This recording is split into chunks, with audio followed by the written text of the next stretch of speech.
성교회 주관으로 고난주간 특별 새벽 기도회를 시작하겠습니다. 다 같이 신앙 고백하시겠습니다.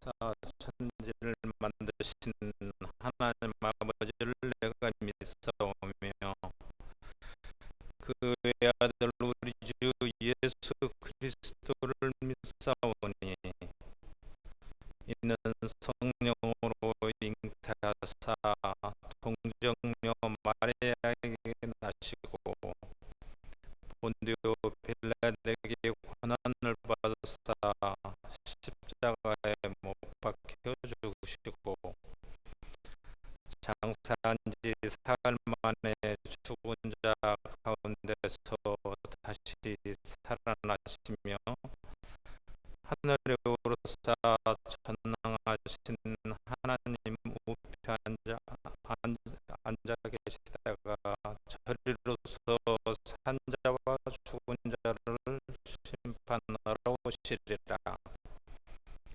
성령을 믿사오며 거룩한 공의와 성도가 서로 교통하는 것과 죄를 사하여 주시는 것과 몸이 다시 사는 것과 영원히 사는 것을 믿사옵나이다. 아멘. 다 같이 찬송 171장 부르시겠습니다.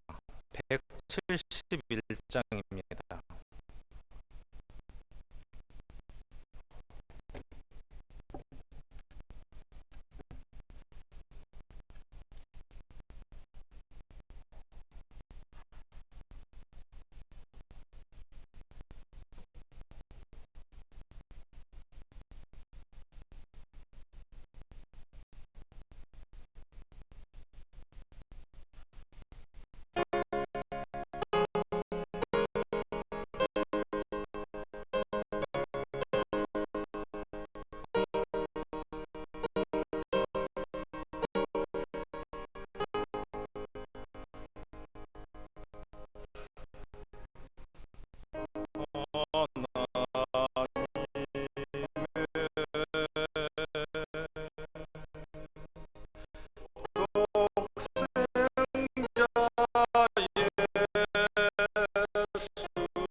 할렐루야. 살아계신 주여, 사망 권세를 이기시고 부활의 첫 열매 되심으로 믿음 안에서 죄와 사망의 권세가 저 죽을 수밖에 없는 저희에게 영생을 주셨으니 믿음 안에서 무한한 기쁨으로 사랑과 존귀와 영광을 주께 드리나이다. 오늘 이 기쁜 부활절 아침에 진리의 예수 그리스도가 생명의 자리에 계심을 믿고 주님 전에 나온 저희들의 예배를 받아주시고 하나님의 은혜와 평강으로 충만하게 하옵소서. 꺼져가는 등불도 끄지 아니하시고 상한 갈 때도 꺾지 아니하시는 주님, 이 기쁘고 영광스러운 날 이 자리에 우리 모두 상한 심령을 가지고 나와 저희 죄를 자백합니다. 저희를 불쌍히 여겨 주시옵소서. 주님, 아직도 마귀는 우는 사자와 같이 삼킬자를 두루 찾으며 저희들을 위협하지만 이미 예수님께서 십자가에서 이기심으로 인하여 감사드립니다.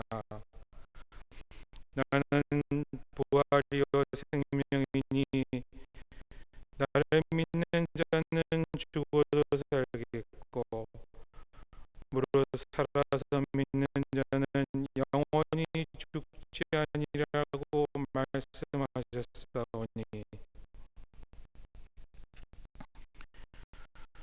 영생의 주님을 의지하는 저희들 되게 하셔서 감사합니다. 우리를 구원과 소망, 우리들의 구원과 소망 되시는 주님, 항상 우리와 함께 계신 것 같이 우리도 주님의 뜻대로 주와 동행하게 하옵소서. 우리를 거룩하게 하려 우리를 부르신 주의 은혜가 우리에게 넘치나이다. 초청받은 천국잔치에 예복을 입고 참여함으로 택함 받은 자가 되며 마지막 날에 주님의 재림 때까지 깨어 기도하는 충성된 종이 되도록 주여 필요한 은혜를 더하여 주옵소서. 지금도 살아계셔서 믿는 자들과 함께 하시는 주님, 남산 믿음의 공동체가 주님의 임재를 체험하게 하옵시고 부활에 담대한 신앙으로 불의한 세상에 빛이며 생명이신 주님을 증거하고 굳게 믿고 지키는 저희 남산교회가 되게 하옵소서. 오늘도 부활의 메시지를 들고 단위에서 시는 이원재 담임 목사님에게 함께 하셔서 권세 있는 말씀으로 저희 심령에 믿음의 씨가 뿌리 내리고 풍성한 열매를 거둘 수 있게 하옵소서. 프레이즈 유니온의 찬양을 기뻐 받으시고 고난주간과 부활절 새벽 예배에 하나님을 앙망하며 헌신한 모두를 축복하여 주시옵소서.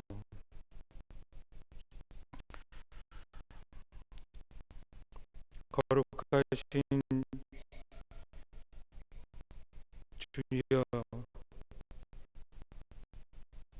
그 이름을 의지한 저희들이 삶이 주님에 대한 사랑과 경배기를 기원하면서 끝까지 믿음을 지키면 주님 다시 오실 때 우리를 영접하실 예수 그리스도의 이름 받들어 기도드리옵나이다. 아멘.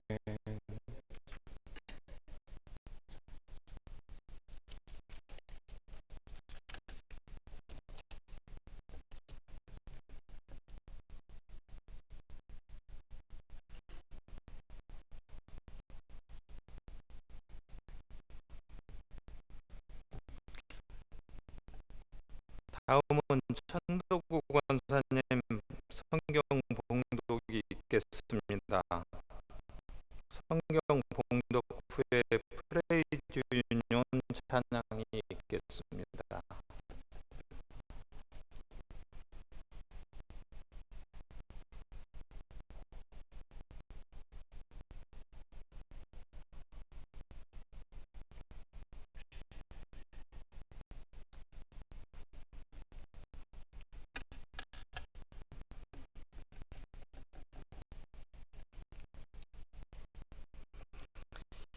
이 말을 할 때 예수께서 친히 그들 가운데 서서 이르시되 너희에게 평강이 있을지어다 하시니 그들이 놀라고 무서워하여 그 보는 것을 영으로 생각하는지라.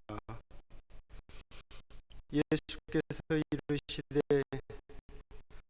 어찌하여 두려워하며 어찌하여 마음에 의심이 일어나느냐.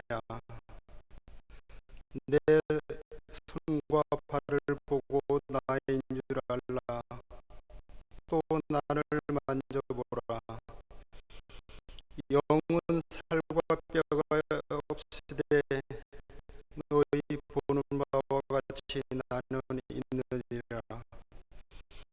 이 말씀을 하시고 손과 발을 보이시나 그들이 너무 기쁨으로 아직도 믿지 못하고 놀랍게 여길 때 이르시되 여기 무슨 먹을 것이 있느냐 하시니 이에 구운 생선 한 토막을 드리매 받으사 그 앞에서 잡수시더라.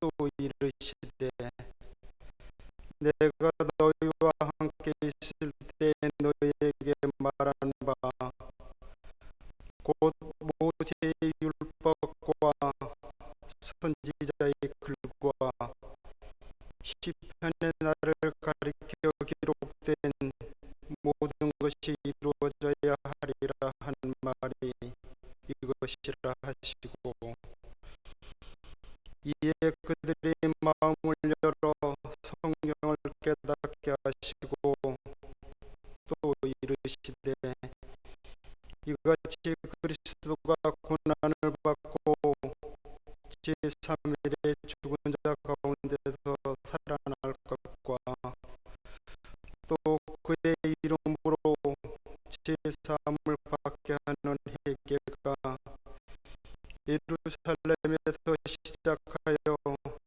모든 족속에게 전파될 것이 기록되었으니 너희는 이 모든 일의 증인이라. 볼지어다 내가 내 아버지께서 약속하신 것을 너희에게 보내리니 너희는 위로부터 능력으로 입혀질 때까지 이 성에 머물러 하시니라. 이는 주님의 말씀입니다.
할렐루야.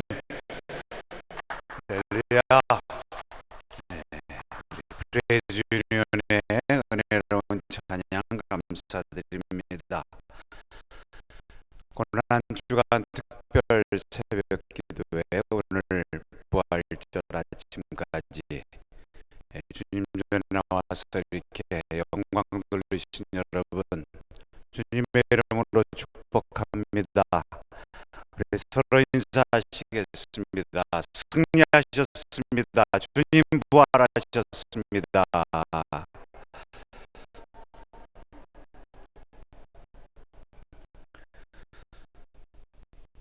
네, 오늘 이 부활절 부활의 날은 고난주간 마지막의 날이지만 동시에 새로운 주일의 시작입니다. 이 새로운 날, 주님의 날을 특징 짓는 색깔은 이제 완전히 다른 것입니다. 더 이상 어둠이 아니라 이제는 빛이요. 더 이상 슬픔이 아니요. 이제는 기쁨이요. 또 두려움과 근심은 사라지고 새로운 평안과 용기와 소망이 찾아온 것입니다. 흩어졌던 제자들이 이제 다시 모이기 시작하고 잃어버렸던 사명을 다시 회복하고 하나님을 위해서 크게 쓰임받아 영광 돌리는, 한마디로 말하면 절망이 바뀌어서 소망으로 새로워지는 그러한 역사가 오늘 이 아침에 시작된 것입니다. 오늘 이 아침에 나오신 여러분에게 이러한 부활의 소망이 충만하시기를 축복합니다. 여러분, 이 부활절 이제 새로운 주일이 되면 색이 달라지는 거예요. 오늘 아침에 흰색 옷 입고 오신 분을 손 들어봐 한번.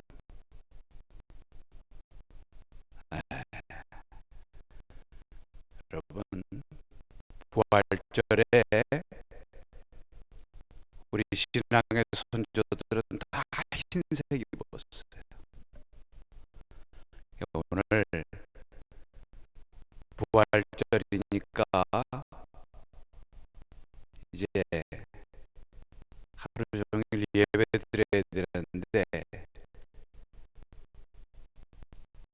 흰 옷이 있는 분들은 흰 옷 좀 입고 오세요.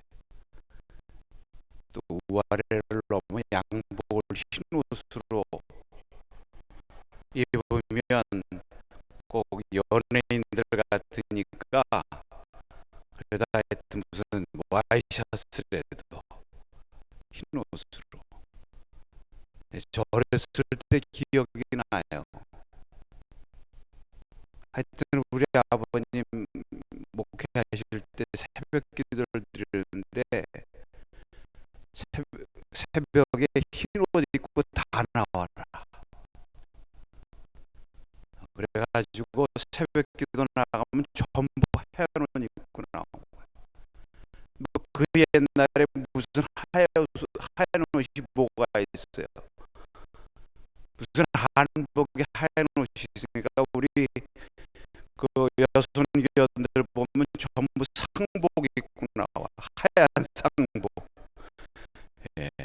그래서 어쨌든 흰 옷 입고 나오라니까 다 흰 치마 저고리 입고 나가지고 촛불 들고 부활의 새벽을 축하하면서 하나님 앞에 예배드렸던 참 그런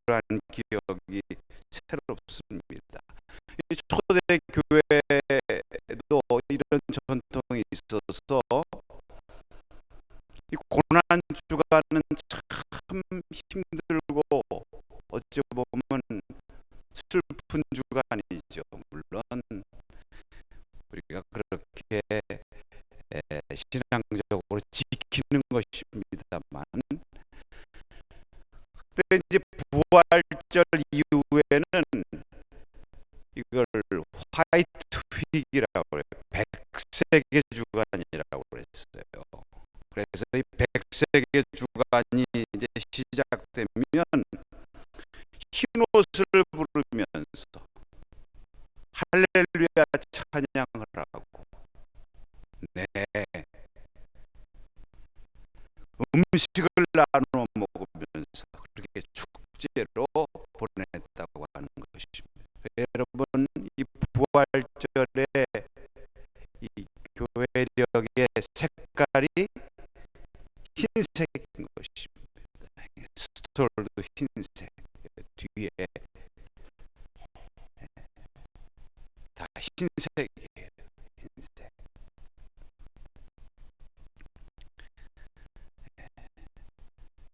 동방교회에서는, 우리 서방교회에서는 사실 강림절이 교회력의 시작이지만, 동방교회에서는 부활절이 교회력의 시작이에요. 그만큼 의미가 있죠. 이 부활절부터 오순절까지가, 성령강림절까지가 이제 50일이거든요. 이 50일을 뭐라고 부르냐면은 The Great 50 Days of Joy, 위대한 기쁨의 50일, 이렇게 부르고 서양교회에서 그렇게 아주 축하하는, 금식도 안 해. 기간 동안에 금식도 안 해. 정말 하나님 앞에 기쁨으로 보내는 것입니다. 여러분, 이 부활의 날이 이렇게 빛의 주간이기 때문에 이 부활절도 새벽에 시작된 것입니다. 그렇죠. 우리가 성경에 보면 이른 새벽에 누가 예수님의 무덤에 찾아갔습니까? 막달라 마리아를 비롯해서 여인들이 예수님의 무덤에 찾아간 거예요. 왜 찾아갔습니까? 향료를 들고 어떻게 해서든지 예수님 한번 모습이라도, 비록 시신이라도 또 한번 봐야 되겠다. 그 몸에다가 향료라도 좀 뿌려 드려야 되겠다. 무덤에 갔는데 무덤의 문이, 그 돌문 굴려서 무덤이 열려 있는 거예요. 할렐루야. 이럴 때 좀 아멘 좀 하세요. 여러분, 그 무덤이, 돌문이 안 열려져 있었으면 어떡할 뻔했어요, 여러분? 네, 우리 어떻게 할 뻔했습니까?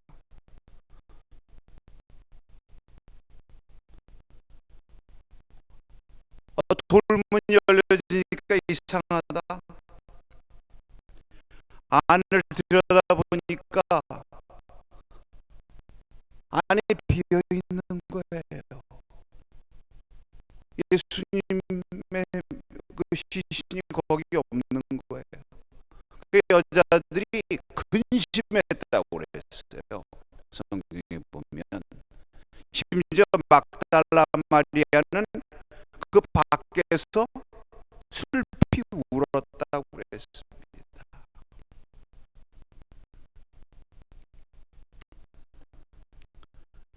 그렇죠. 생각하면 얼마나 슬픈 일이에요. 아니 예수님을 누가 어디다 치웠느냐. 여러분, 막달라 마리아는 예수님을 찾지 못해서 울었지만, 그러나 예수님이 그 자리에 안 계셨다고 하는 것이 오늘날 저와 여러분에게 기쁨이요. 만약에 예수님이 거기 계셨으면, 예수님의 시신이 거기 있었으면 우리는 영원히 울 수밖에 없었을 것입니다. 자, 그런데 이 슬피우는 이 여인들, 그들에게 주의 사자, 흰옷을 입은 천사들이 누가복음에 보면요, 그들 곁에 서서, 이 누가복음에 아주 애송하는 표현이에요.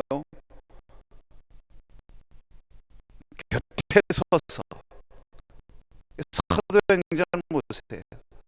밤에 두려워하는 제자들 곁에 서서, 사도 바울 곁에 11사도가 서서, 곁에 섰다고 하는 것은 함께 하심의 표현이요, 격려하심의 표현인 줄로 믿습니다.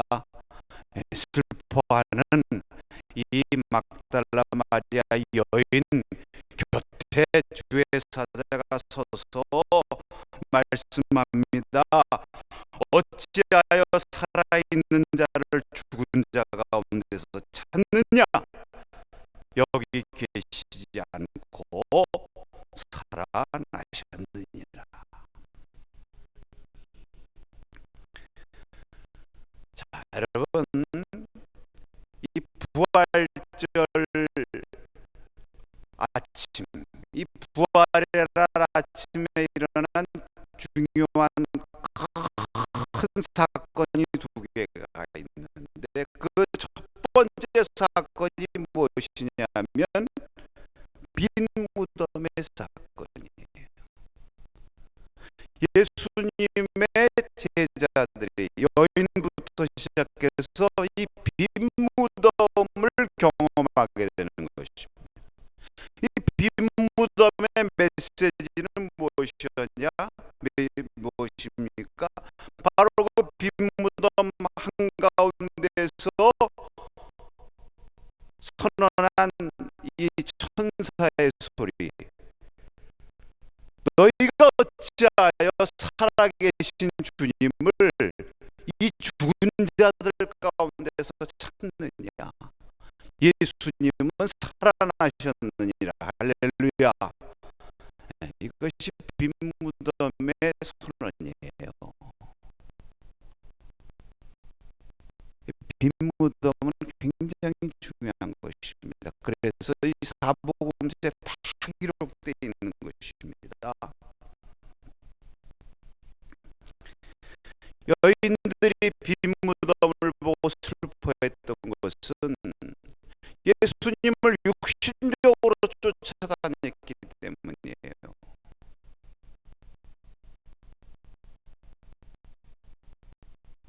그 육신적으로 생각하니까 시신이라도 한번 봐야죠.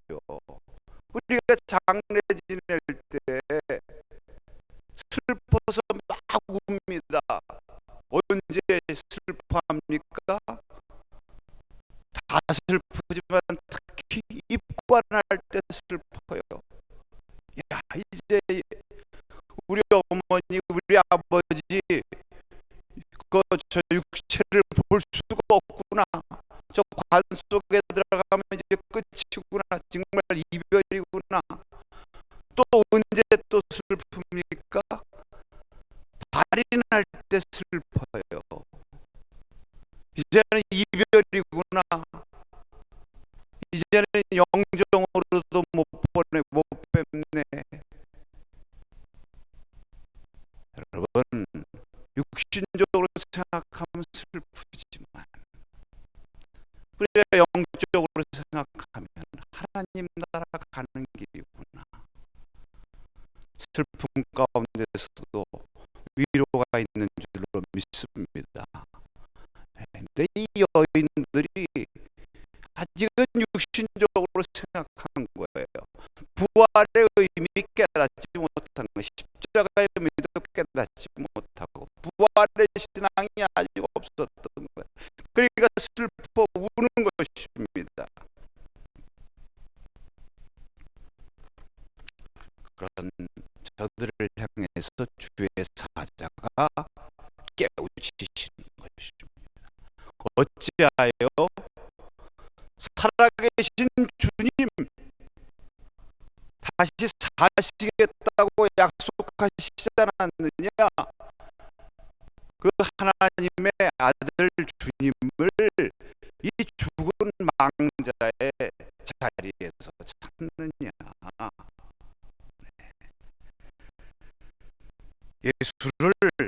예수님을 더 이상 육신적으로 바라보지 말고 이제 신앙적으로 좀 바라보라.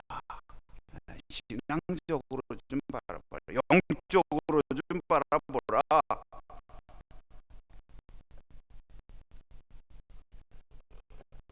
여러분,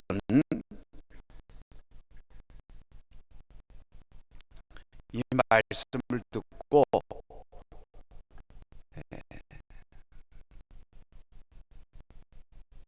그것도 중요한 말이나 저들이 예수님의 말씀을 기억했다고 그랬어요. 그때 딱 생각이 난 거예요. 예수님이 그 생전에 자기들에게 하신 말씀 3번씩이나 예고하셨잖아요.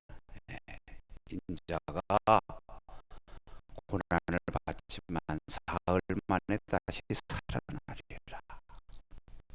그 말씀을 기억하면서 저들이 깨닫기를 시작하는 거예요. 깨달으면서 말입니다. 우리가 이제는 더 이상 예수님을 육신적으로 알면 안 되겠구나. 이제는 우리가 예수님을 영으로 성령을 따라 바라봐야 되겠구나. 여러분, 이것이 부활절 사건의 시작이에요. 사도 바울이 뭐라고 말씀했습니까? 고린도후서 5장 16절에 그러므로 우리가 이제부터는 어떤 사람도 육신을 따라 알지 아니하노라. 비록 우리가 그리스도 육신을 따라 알았으나 이제부터는 그같이 알지 않노라. 우리 성도들은요, 우리 그리스도인들은 누구냐? 예수님을 육신으로 아는 사람이 아니에요. 예수님을 영으로 아는 사람. 할렐루야. 그래서 예수님이 뭐 단지 육신적으로 인간 중에 최고 인간, 거룩한 성자 이 정도가 아니라 영적으로 하나님의 아들이요 바로 우리의 구세주 주님이신 줄로 믿습니다. 예수가 그리스도가 되는 거예요.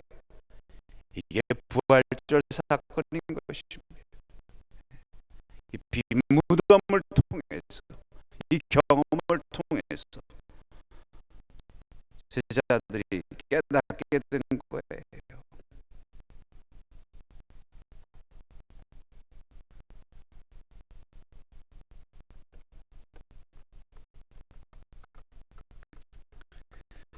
여러분, 이러한 깨달음이 저들에게 있었는데, 사실 이 깨달아진다 그래서 바로 믿어지는 건 또 아니에요. 이게 사람의 마음이라는 게 이렇게 부침이 업센다운스가 있어가지고 또 믿음이 좀 생기고 뭔가 깨달아졌다가 다시 어둠이 다가와요. 어둠이 또 덮쳐 또 의심이 생겨요. 그러면 성경에 보면요, 이 제자들이 이 부활 사건 믿어지지 않아가지고 얼마나 고통했는가 하는 것을 알 수 있어요. 여러분, 부활 예수님 다시 사셨다, 이거 사실 잘 안 믿어집니다. 그거 뭐 안 믿어지고 믿음이 없다 그래서 너무 자책하실 것도 없어요. 제자들도 그랬어요. 근데 그런 표정이시네. 저는 믿어져요. 목사님은 안 믿어지지. 우리 남살의 성도님들은 다 부활신앙에 굳게 서게 했어요. 할렐루야. 근데 사실 이거 어려운 거, 어느 분이 그래요. 야, 어떻게 죽은 사람이 다시 사냐? 나 그것 때문에 교회 못 다니겠다. 그런 사람도 제가 봤어요. 근데 그걸 아직도 예수님을 무엇으로 알아서 그래? 육신적으로 알아서 그래. 육신적으로.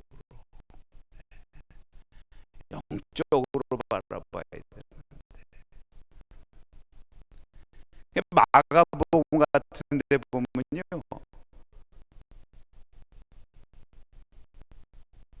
안 믿어.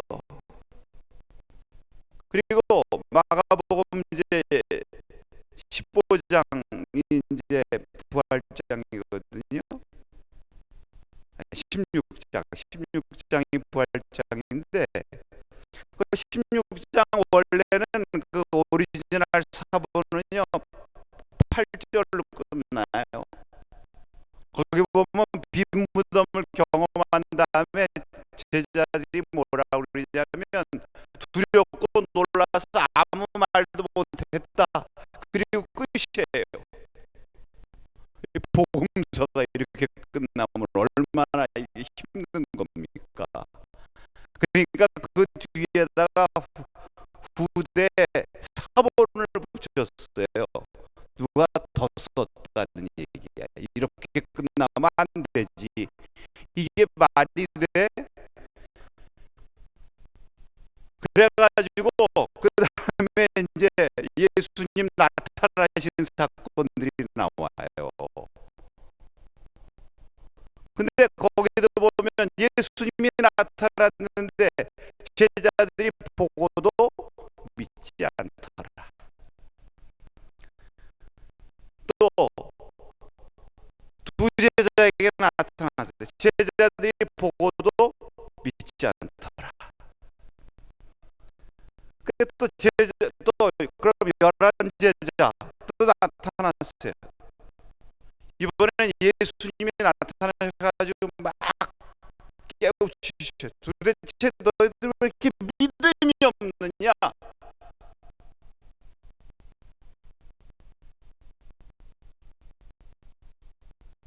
그 제자들이 아멘 믿습니다 한마디 안 해.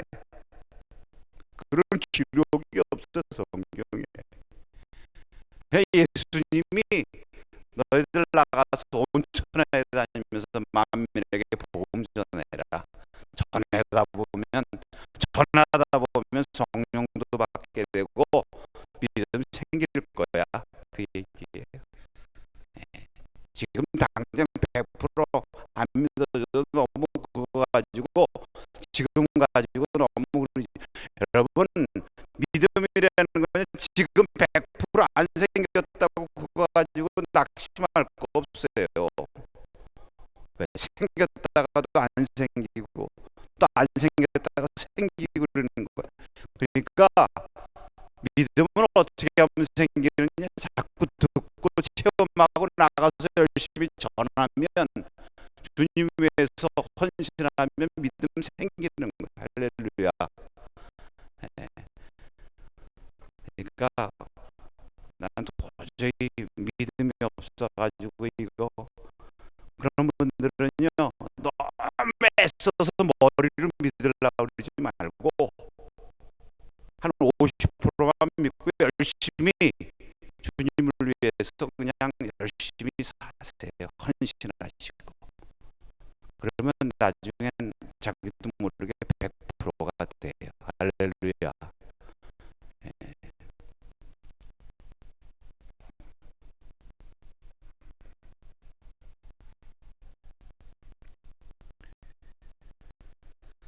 자, 그래서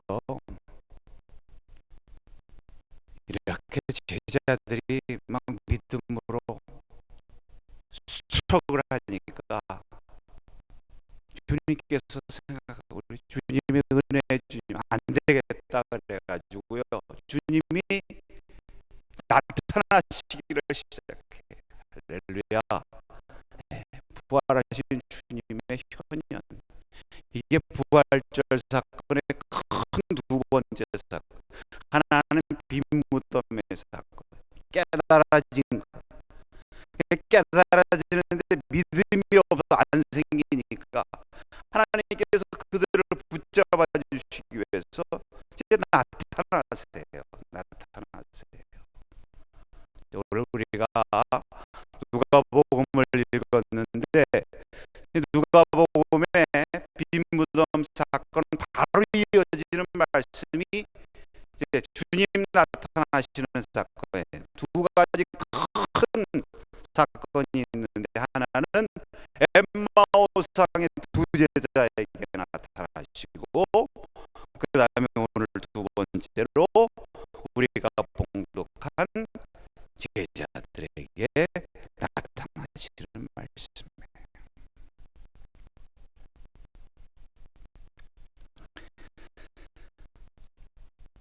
여러분, 사실 성경을 우리가 종합적으로 이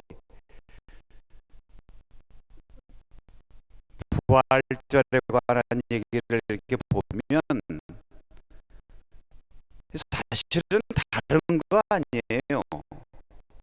예수님이 제자들에게 나타난 사건을 기록한 거예요. 이거 뒤집어서 제자들 편에서 말하면, 제자들이 부활하신 주님을 만난 사건을 기록한 거예요.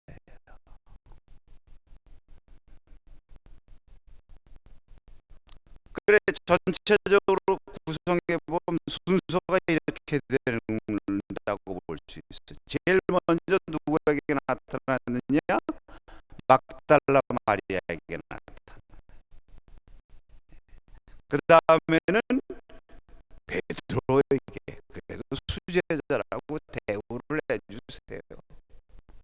그 다음에는 엠마오 도상의 두 제자에게, 그리고 도마를 제외한 제자들에게, 그리고 도마를 포함한 제자들에게, 갈릴리에서 다시 제자들을 또 만나시죠. 그 다음에는 사도 바울이 증언한 것에 의하면 고린도전서 15장 500여 형제들에게 일시에 나타나셨다고 그랬어요. 그리고 예수님의 친동생인 야곱에게도 나타나셔서 야곱의 인생을 완전히 변화시켰어요. 그리고 마지막에는 누구에게 나타났습니까? 사도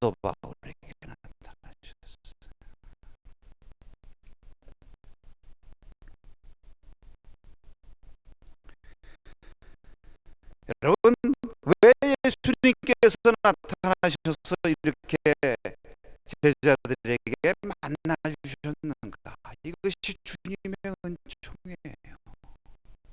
우리의 믿음 없음을 보시고 주여 내가 믿나이다. 우리의 믿음 없음을 도와주소서. 사실 부활을 믿는다는 건 기적이에요. 여러분들이 부활하신 주님을 믿고 이렇게 주님의 자녀가 되었다는 거, 이거 기적 중에 기적입니다. 할렐루야. 사실 못 믿어야 정상이죠. 벌써 이렇게 믿게 됐다는 것은 우리가 신앙적으로 거듭났다는 거야. 영적으로 중생했다는 거야. 할렐루야. 예수님께서 바로 그러한 길로 인도하시기 위해서 나타나신 거예요. 오늘 본문 말씀에 그 예수님이 나타나신 목적, 그것이 다 여기 요약이 되어 있어요. 그래서 이 본문을 택한 거예요. 전체 복음서 전체를 종합적으로 검토하면서 오늘 본문의 말씀을 읽으면, 첫째로 주님께서 나타나신 목적은 불안해하는 제자들에게 평강을 주시기 위함이에요. 너에게 평강이 있을지어다. 오늘 말씀에도 말씀하시고 우리가 요한복음에도 보면 평안할지어다 두 번씩이나 말씀하셨어요. 다른 복음서에도 보면 두려워하는 여자들에게 평강할지어다라는 얘기를 안 하고 뭐라고 말씀하십니까? 놀라는 여자들에게 놀라지 말라, 두려워하지 말라. 그 얘기 아니에요? 두려워하지 말라는 말이 긍정적인 얘기로 말하면 무슨 얘기예요? 평안할지어다. 마음 편안하게 먹어라. 그 얘기 아닙니까?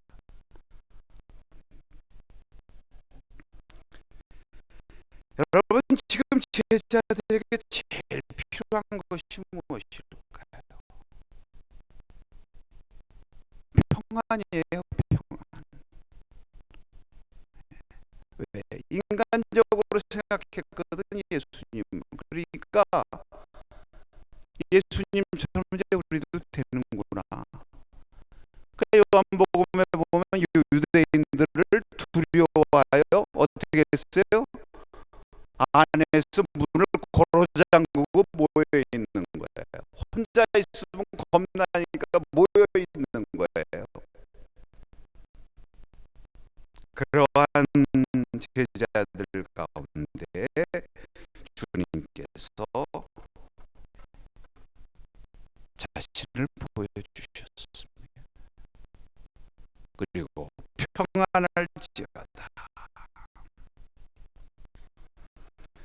여러분, 우리 주님은 좋으신 주님이에요. 할렐루야. 정말 우리에게 가장 필요한 것이 무엇인지를 아시고, 지금 나에게 평안이 필요합니까? 평안할지어다. 지금 나에게 의심이 많아서 믿음이 필요합니까?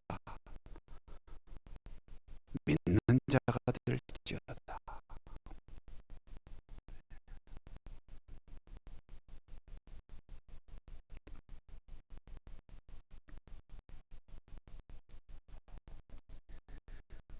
나 혼자 갈 수 없다. 이제 앞으로 내가 주님 없이, 우리가 어떻게 주님 없이 앞으로 이 길을 나가야 되느냐, 그렇게 생각한 거예요. 그렇기 때문에 두려운 것입니다. 육신적으로 예수님이 함께 계셔야만 함께 계시는 것으로 알았어요. 여러분, 육신적으로 함께 계신다는 것은 한계가 있지 않습니까? 육신이라는 것은 무슨 뜻입니까? 한계가 있다, 죽는다, 그런 뜻이거든요.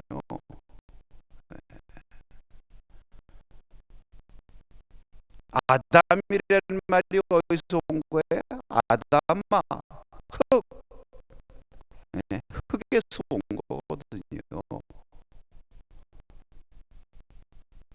예수님이 육신적으로 계시면 그건 오히려 같이 계시는 것 같지만 영원히 같이 못 계신다는 얘기예요.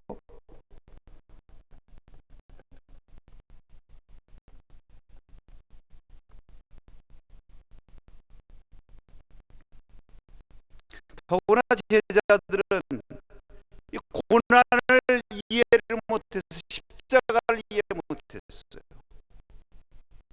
고통은 고통이다 이렇게 생각하는 거예요. 그러니까 그 고통당하는 것이 두려워가지고 우리도 예수님처럼 고통당하면 어떡하나, 잡혀가면 어떡하나, 그 두려워가지고 숨어 있었던 거죠. 그러한 저들에게 주님께서 나타나셔서 평안이 있을지어다, 내가 너에게 평안을 주노라. 할렐루야. 이 주님의 평안을 경험하고 저들의 마음이 변화되기 시작하면서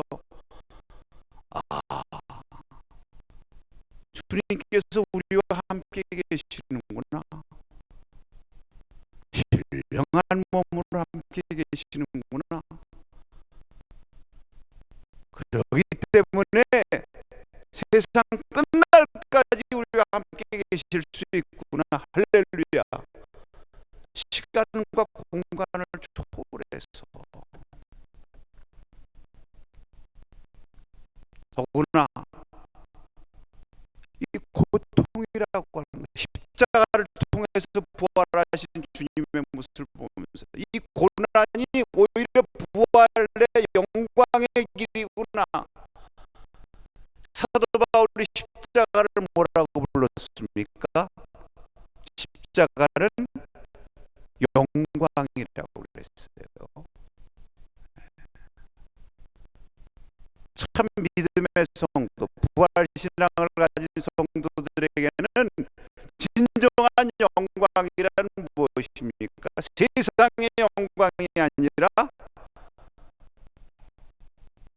십자가를 통한 하늘의 영광이에요.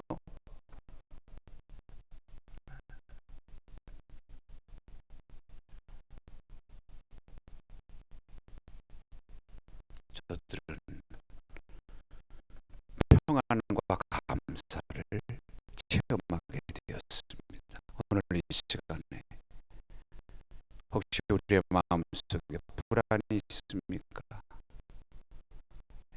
영적인 불안이 있습니까? 평안할지어다. 주님의 음성을 들으시기를 축복합니다. 그다음에 두 번째로 주님께서 나타나신 목적의 핵심이 무엇이냐면 믿음을 주시기 위해서, 부활신앙을 굳세게 하시기 위해서. 할렐루야. 여기 보면 38절에 어찌하여 두려워하며 어찌하여 마음에 의심이 일어나느냐, 이렇게 말씀을 하신 것입니다.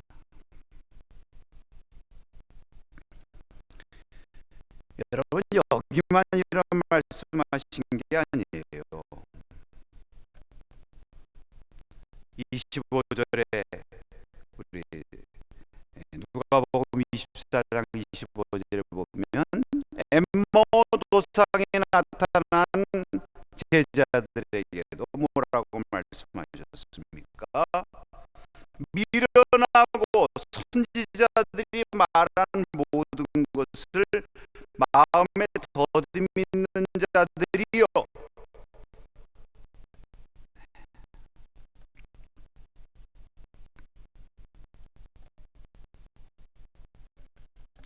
요한복음 20장 27절에 보니까 도마가 의심하는 거예요. 뭐 도마만 의심했겠어요. 다른 제자들도 비슷했겠죠. 왜 뭐라고 그럽니까? 믿음 없는 자가 되지 말고 믿는 자가 되라, 이렇게 나타나셔서 말씀하신 것입니다. 29절에 보니까 20장 29절에 너는 나를 본고로 믿느냐? 보지 못하고 믿는 자들은 복되도다. 물론 보고 믿는 것도 복돼요. 보지 않고 믿는 것도 복돼요. 점점 이제 보고 믿는 자보다 보지 않고 믿는 사람들이 많아지는 거 아니에요? 부활의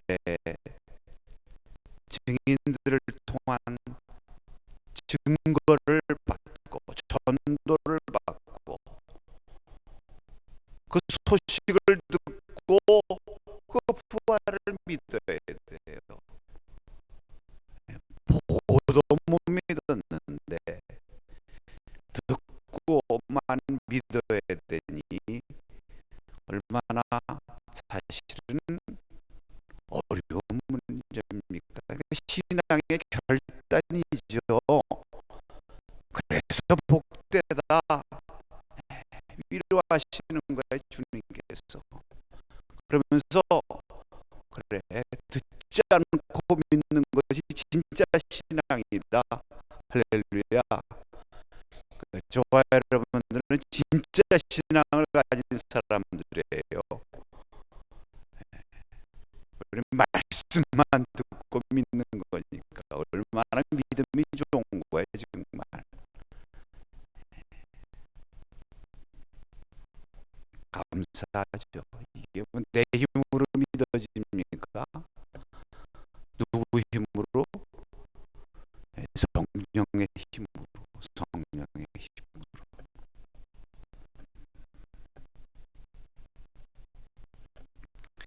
여러분, 이 믿음을 굳세게 하시기 위해서 주님께서 나타나신 거예요.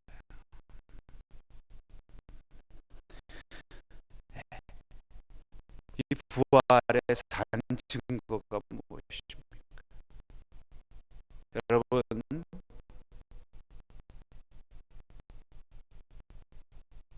처음에 제자들은 오히려 이렇게 의심이 많고 이랬는데 지난 2000년간의 우리 교회 역사를 보면요, 이 부활 신앙에 굳게 서서 정말 순교적인 신앙 가지고 역사하신 우리 신앙의 선조들이 얼마나 많습니까? 이 교회가 허망하는 거예요. 그러한 신앙을 통해서. 여러분, 이것이 부활의 산 증거예요. 할렐루야. 이 부활이 만약에 사람에게서 났으면 이거 사기극이면 말이죠. 예를 들면 마태복음에 보면 계속 나와요. 또 무덤이 비어 있으니까 경비병들이 가가지고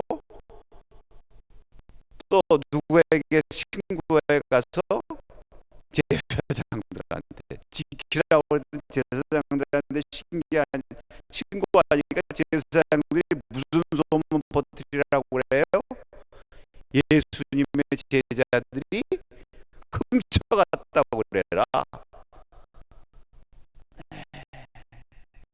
어떻게든지 이 돌을 무너뜨리려고. 그런데요, 하나님께서 살리셨기 때문에, 우리 주님 부활 승리하셨기 때문에 그 모든 방해 공작에도 불구하고 2000년 동안 우리 교회가 흥왕한 것입니다. 이것이 바로 부활의 증거가 아니고 무엇이겠습니까?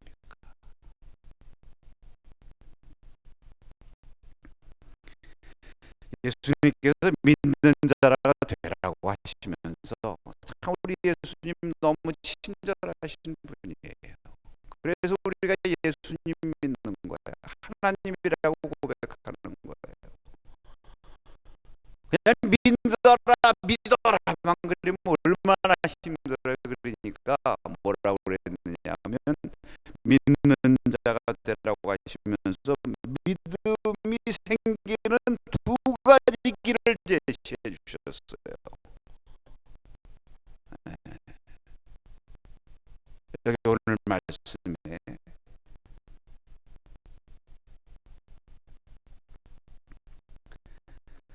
여러분, 이게 참 중요한 거예요. 우리가 그러니까 자꾸 믿음 생기려면은요, 이 두 가지를 잘 해야 되는 거예요. 그게 무엇이냐면은 말씀을 풀어 설명해 주시는 거예요. 말씀을 풀어 설명해 주시는 거예요.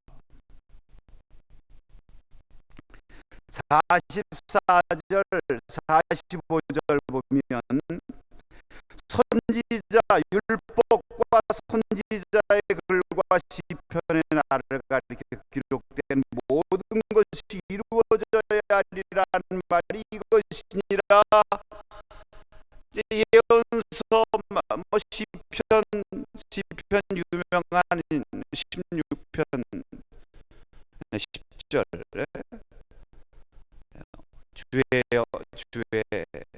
종이 수월에 있게 하지 않고 풀어 살리셨다. 그런 말씀들 다 인용하면서 부활할 것을 가르치시는 거예요. 이에 그들의 마음을 열어 성경을 깨닫게 하시고 말씀으로 깨닫게 하시고 엠마오 두 제자에도 말씀으로 깨닫게 하시고 할렐루야. 믿음 생기는 방법이 뭐예요? 부활신앙에 굳게 서는 방법이 무엇입니까? 말씀을 듣고 깨달아야 돼요. 자꾸 들어야 돼. 할렐루야. 그래서 자꾸 들어야 되고, 그 다음에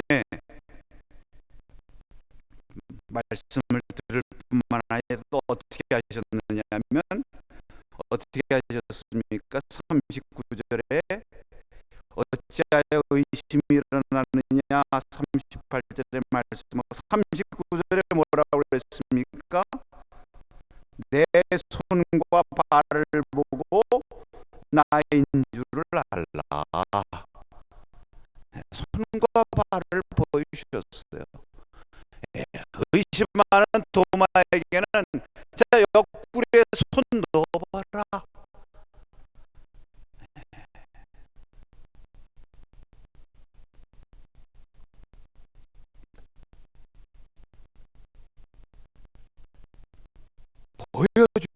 보여주셔. 체험하게 하세요. 참 우리가 그래도 믿음을 유지하는 거는요, 막 믿음이 흔들리라고 하면요, 이상하게 주님께서 체험을 주세요. 신비스러운 걸 보여주시고 사람을 통해서 뭐 자연을 통해서 주위의 어떤 일들을 통해서 하나님의 함께 하시는 증거를 보여주세요.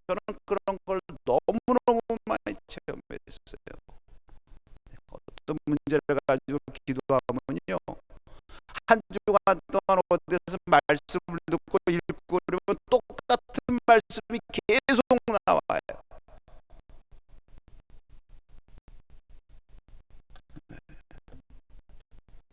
설교를 한 3번 어디 가서 예배를 드렸다. 근데 그 목사님이 똑같은 본문을 계속 3번 했다. 그런 일이 있습니까? 그런 일들이 생겨요. 이거 응답이구나. 반드시 응답돼. 그런 경험 한번 하면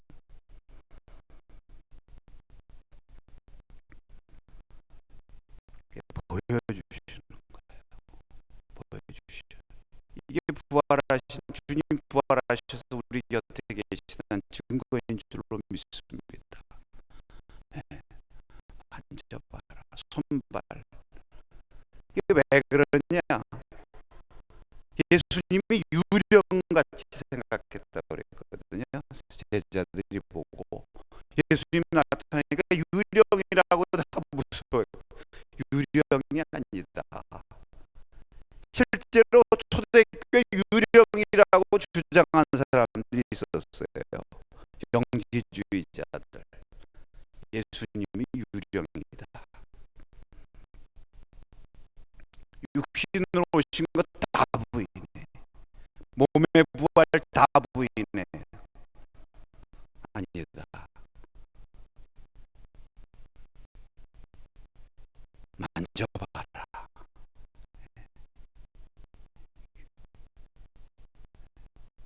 그래서 제자들이 체험하게 하신 거예요. 여러분, 이것이 부활하신 주님이 제자들을 훈련하신 부활 후 제자 훈련이에요. 부활 전 제자 훈련은 주로 무슨 훈련을 시키셨습니까? 십자가 훈련, 십자가 지는 훈련. 자기 십자가를 지고 자기를 부인하고 나를 쫓아라. 이것이 예수님 부활 전의 제자 훈련의 핵심이라고 하면 부활 후에 제자 훈련의 핵심임은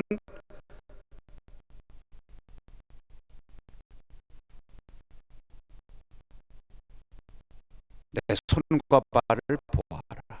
다시 말하면 나를 경험해라. 주님 경험하는 게 성령 체험이에요. 할렐루야. 나가서 복음 전해라. 이것이 부활 후에 주님의 제자 훈련이에요.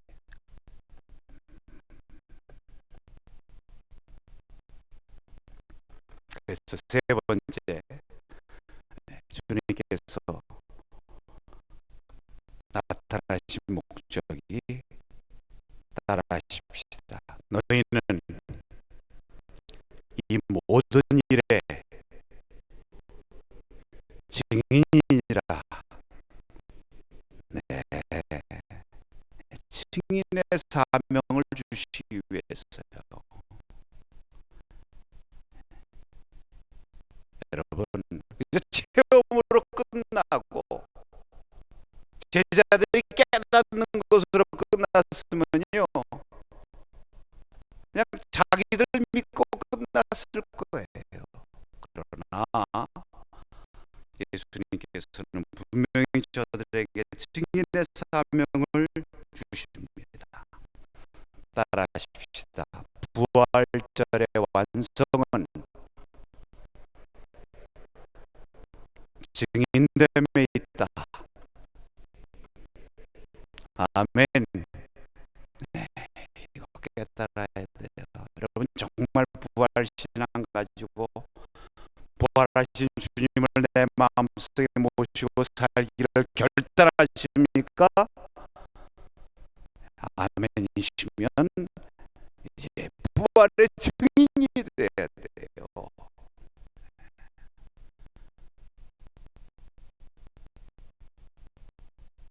그것이 부활, 나에게서 일어나는 부활 사건이에요. 할렐루야. 결국은 다 증인의 사명 주심으로 끝나요. 마태복음은 갈릴리에 가라. 갈릴리에서 만나가지고 한 산으로 데리고 가셔가지고 거기서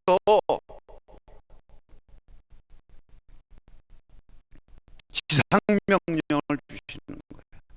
왜 갈릴리로 가라고 그러셔서, 거기가 복음의 시작 아닙니까? 처음에 제자들 불러서 나를 따라오너라, 사람을 낚는 어부가 되게 하라, 그런 것 아니에요? 똑같이 가셔서 처음에 제자 부르실 때 깊은데 그물을 던져라 말씀하신 것처럼 이번에 갈릴리에 가서 오른편에다 그물을 던져라. 고기를 다 잡았다. 너희들이 이제 사람을 낚는 어부가 될 것이다. 사명을 주시는 거예요. 마가복음에도 너희는 온 천하에 다니면서 만민에게 복음을 전파하라. 요한복음에 보면 아버지께서 나를 보내신 것처럼 내가 너희를 보내노라. 오늘 누가복음에도 너희는 이 모든 일에 증인이로다. 누가복음은 선교사이기 때문에 이것을 너무 중요하게 생각해서 여기서 한번 끝나지 않고 선교복음서인 사도행전에 가서 또 한번 얘기해. 땅 끝까지 증인이 되리라.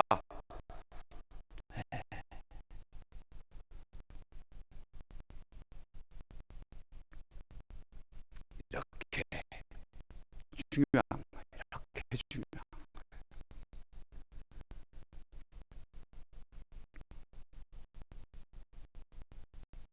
사랑하는 여러분, 제자들은, 저와 여러분은 다락방에만 머물러 있었으면 안 돼. 지금 주님을 만나는 곳이 어디입니까? 제자들이 한 곳에 몰려 있는 곳은 다락방이에요. 마가의 다락방이에요. 거기 문 닫고 자기들끼리 안전하게 자기들끼리 모여가지고, 그러나 그것으로 끝나서는 안 돼.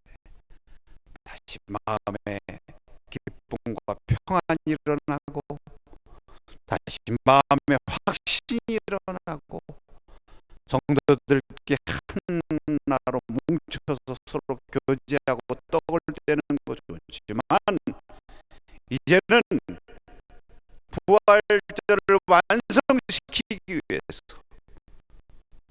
다락문을 활짝 열고 세상을 향해서 나가야 돼요. 그러나 담대히 나갈 수 있는 것은 혼자가 아닙니다. 누가 함께 계십니까?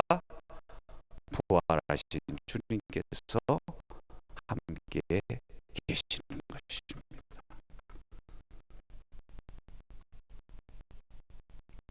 제자들은 이 믿음을 가지고 나간 것입니다.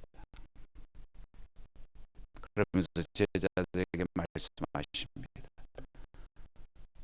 위로부터 능력이 펴질 때까지 여기 머물러 있으라. 그 능력을 기다리라. 준비가 필요하다는 것이죠. 준비 없이 행동하면 실패하기 쉬워요. 하나님의 능력과 임재하심을 기다려야 할 때가 있고, 또 하나님을 위해서 이 능력으로 나가서 일해야 될 때가 있어요. 자동차가 달려야 될 때가 있고, 주유소에 가가지고 기름을 탱크에 집어넣어야 될 때가 있는 건데, 기름 넣는 시간은 이게 낭비하는 시간이 아니에요. 네. 우리가 일할 때가 있고 또 놀 때도 있어야 되는 거예요. 운동하면서 놀 때도. 그 운동하면서 노는 게 절대로 그게 허비가 아니잖아요.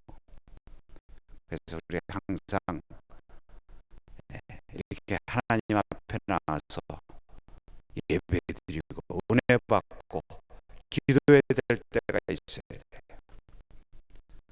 능력을 덧입히기 위해서 우리가 기다리면서 준비하는 때가 있어야 되고, 또 그것이 다가 아니라 그러면 또 나가서 열심히 복음을 전해야 돼요. 이거 안 하면 다 절반이에요. 또 열심히 전하는 걸로 끝나면 안 돼. 또 이게 계속 그거만 하면 또 번아웃이 되니까 다시 와서 주님이 말씀하시는 거예요. 따라하십시다. 오라. 수고하고 무거운 짐 자들아 와라. 열심히 오는 일을 잘해. 따라하십시다. 가라. 네, 또 가야 돼요. 가야 돼요. 네, 오늘 부활절 주님께서 여러분에게 오셔서 여러분 한 사람 한 사람 만나 주시고 여러분에게 평안 주시고 축복 주시기를 축복합니다. 주님 모시고 다시 새 힘 얻어서 열심히 부활의 증인 따라하십시다. 너희는 이 모든 일에 증인이로다. 이 사명 감당할 분 두 손 들고 아멘. 아멘. 자, 우리 두 손 들고 한번 주여 세 번 부르고, 주여 부활의 능력 우리에게 주시옵소서. 부활의 기쁨 주시옵소서. 부활의 증인 감당케 하옵소서. 주여 세 번 부르고 기도하겠습니다. 주여, 주여, 주여, 할렐루야. 아버지 하나님 주여 감사합니다. 주여 아버지 하나님 오늘 복된 주일날 부활절 이 아침을 우리에게 허락하여 주시고 이 아침에 이 새벽에 주님 앞에 나와서 주님 아버지 우리의 아버지 두 손을 들고 주님의 오심을 사모하며 기도할 수 있도록 은혜 주심을 감사합니다. 아버지께서 나를 보내신 것처럼 내가 너희를 보내노라. 너희는 모든 일의 증인이로다. 주님 우리에게 약속하셨습니다. 세상 끝날까지 내가 너와 함께 하겠다고 말씀하셨습니다. 주여 아버지 부활의 그 능력, 부활의 은총, 놀라운 부활의 체험 오늘 이 시간 우리 가운데 다시 일어나게 하여 주시옵시고 우리 사랑하는 성도들을 축복하셔서 부활의 기쁨과 능력과 성령의 충만함으로 채워주셔서 아버지 주님의 거룩한 증인의 사명, 부활의 증인의 사명 감당할 수 있게 해주시옵소서.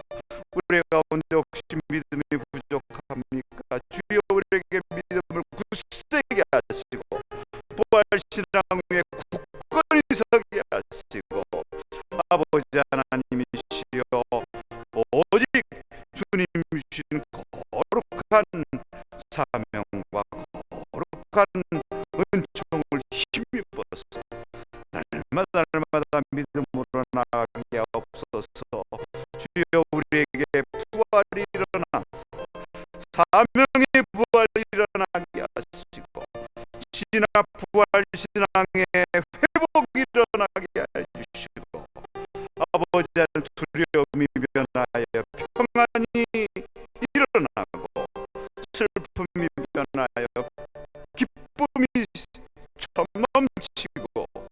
아버지 하나님이시여, 모든 아버지 하나님이시여, 아버지 하나님, 의심이 변하여 확신이 서고 하나님 앞에 바로 서는 주의 귀한 우리 모든 성도들 다 될 수 있도록 주여 성령으로 역사하여 주시옵소서. 오늘도 이 새벽에 주여 불러주심을 감사합니다.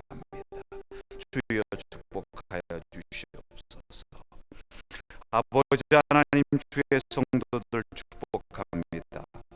주님의 부활의 생명으로 이 시간 충만히 채우시고 하늘의 능력을 덧입혀 주시사 모든 의심이 변하여 확신과 기쁨이 되게 하시고 불안이 변하여 평안이 되게 하시며 절망이 변하여 소망이 되게 하시고 담대하게 부활의 증인으로서의 사명 감당하는 결단하는 시간 되게 하여 주시옵소서. 이 결단하는 주의 성도들 주님의 이름으로 축복합니다.